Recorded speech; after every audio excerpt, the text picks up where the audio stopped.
wonderful tour, and people have just been wonderful and gracious and very kind and generous to me all along the tour. But there's been some interesting things that happened.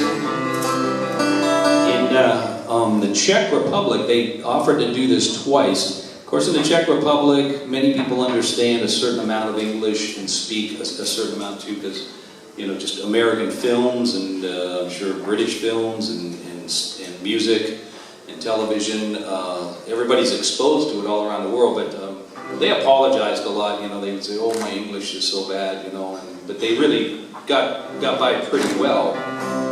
But at a couple of different shows, they offered to have someone come up and translate for me all of the in-between song, you know, what I'm saying right now, the little, you know, things about the songs and everything, you know, so, and they really kind of insisted, you know, like I should do this, you know, you wouldn't want to do this, and I'm kind of, well, I don't know. And I kind of got out of it, but what I was thinking of was, you know, what I had in mind was, do you remember just last year or so or something when Barack Obama traveled to somewhere in Africa and some guys sort of got past all the security and got all the way to standing next to the President of the United States faking the sign language. He didn't know what he was doing. He was just kind of bullshitting his way through it. And I thought, I'm going to be thinking about that the whole time. This guy, I cannot do that. So I talked him out of it, and they're very nice people.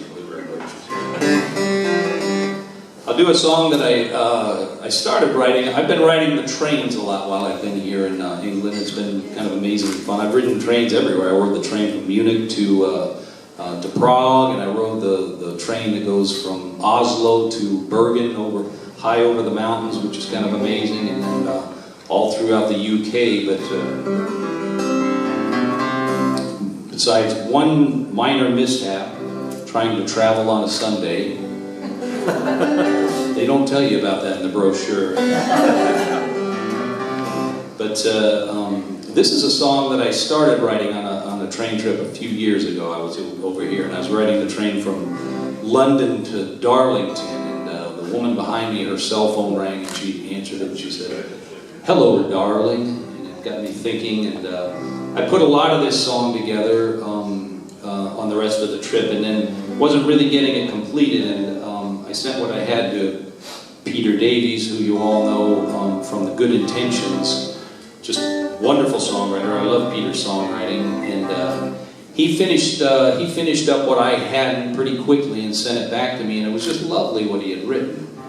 And I started singing the song and put it together, and I thought, well, this is pretty complete. And then I started looking at my part, and now Peter's parts were looking so good that mine looked a little shabby.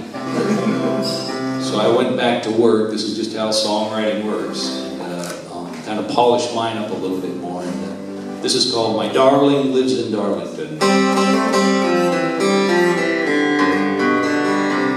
My darling lives in Darlington, along the riverside.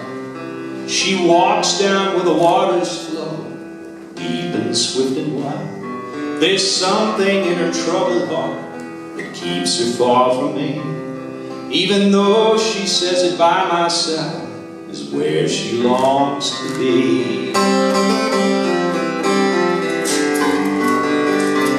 My darling lives in Darlington, among the fallen leaves, and in the rains of February lie her memories. They call her and take her to the lonely side of town, where every step is further from the day I was around. But out in California, where the bluebirds on the wing, wild roses bloom up in the mountains in the spring, and I can see her in the morning, and I can feel her in my heart, and I wonder if she thinks of me now that we're apart.